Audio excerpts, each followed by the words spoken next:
খুঁটি পুজো সম্পন্ন হলো চন্দনপুর ঐক্যতান পুজো ক্লাবের।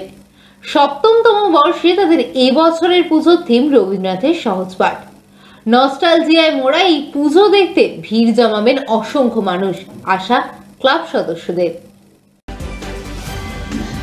খুঁটি পুজো সম্পন্ন হলো চন্দনপুর ঐক্যতান ক্লাবের।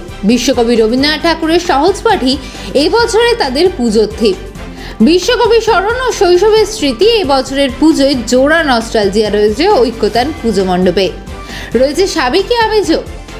সপ্তমতম বর্ষে পদার্পণ করল চন্দনপুর ঐক্যতান জনকল্যাণ সমিতির শারদোৎসব। প্রতি বছরই তাদের পুজোয় ভিন্ন রকমের ভাবনা থাকে, এই বছরও তার ব্যতিক্রম হলো না। 2024 সালে তাদের পুজোর ভাবনায় উঠে এলো শিশুদের কথা। ছোটদের সঙ্গে রবীন্দ্রনাথের যে ভাবনাগুলি সম্পৃক্ত তাই ফুটিয়ে তোলা হবে মণ্ডপসজ্জায়। তাই এই বছর চন্দনপুর ঐক্যতানের পুজোর থিম সহজ পাঠ। সহজ পাঠ মানে এখনো শিশুদের কাছে একটা আস্ত শৈশব, যে শৈশবে স্পর্শ রেখেছেন স্বয়ং বিশ্বকবি রবীন্দ্রনাথ ঠাকুর। বিশ্বকবিকে স্মরণ করে এই পুজোর পরিকল্পনা। প্রসঙ্গত থিমকে বাস্তবায়িত করতে সহজ পাঠের বইয়ের ছবিগুলিকে ফুটিয়ে তোলা হবে মণ্ডপে। যে অবিস্মরণীয় ছবিগুলির স্রষ্টা ছিলেন শান্তিনিকেতনের মাস্টার মশাই শ্রী নন্দলাল বসু। সহজ পাঠ রচনা করার জন্য রবীন্দ্রনাথ ঠাকুর বিশেষভাবে এই ছবিগুলি আঁকতে বলেন নন্দলালকে। এবার সেই ছবিগুলি দিয়েই গড়ে তোলা হবে চন্দনপুর ঐক্যতানের মণ্ডপ। দুর্গাপুজো ঘিরে যেমন বাঙালির নস্টালজিয়া থাকে, তেমনি সহজ পাঠ ঘিরেও রয়েছে অনেকের অনেক স্মৃতি। সেই সব স্মৃতি উস্কে দিচ্ছে ঐক্যতানের এই বছরের থিম। এবছর এই পুজো দেখতে ভিড় জমাবেন অসংখ্য মানুষ, এই আশায় বুক বাঁধছেন সংস্থার সদস্যরা। আজ খুঁটি পুজোর মধ্য দিয়ে এবছরের পুজোর শুভ সূচনা হলো। উপস্থিত ছিলেন সংস্থার সভাপতি পার্থ সখা দাস মহাপাত্র, সম্পাদক সৌগত মহান্তি, শান্তনু দাস মহাপাত্র, জগন্নাথ দাস প্রমুখ।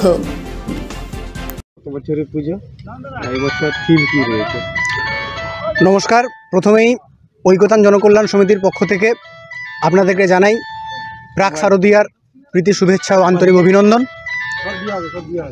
2024 শারদোৎসব ঐক্যতানের এটা সপ্তম বর্ষে পদার্পণ করলাম আমরা, যার শুভারম্ভ হলো আজকে খুঁটি পূজার মাধ্যমে। এবছর থিম কি রয়েছে?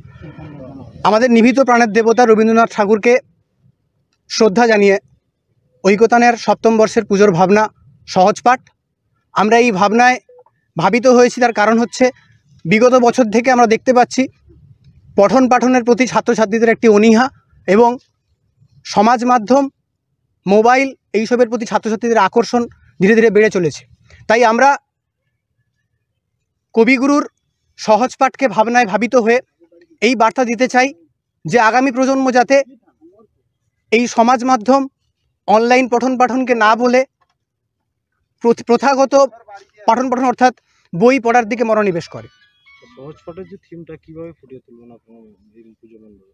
বিগত দিনেও আপনারা দেখেছেন যে আমাদের পুজো মণ্ডপের প্রবেশ পথ থেকে একদম পুজো মণ্ডপ পর্যন্ত সমগ্র পুজো অঙ্গনই আমরা আমাদের থিমে সজ্জায় সজ্জিত করে তুলি।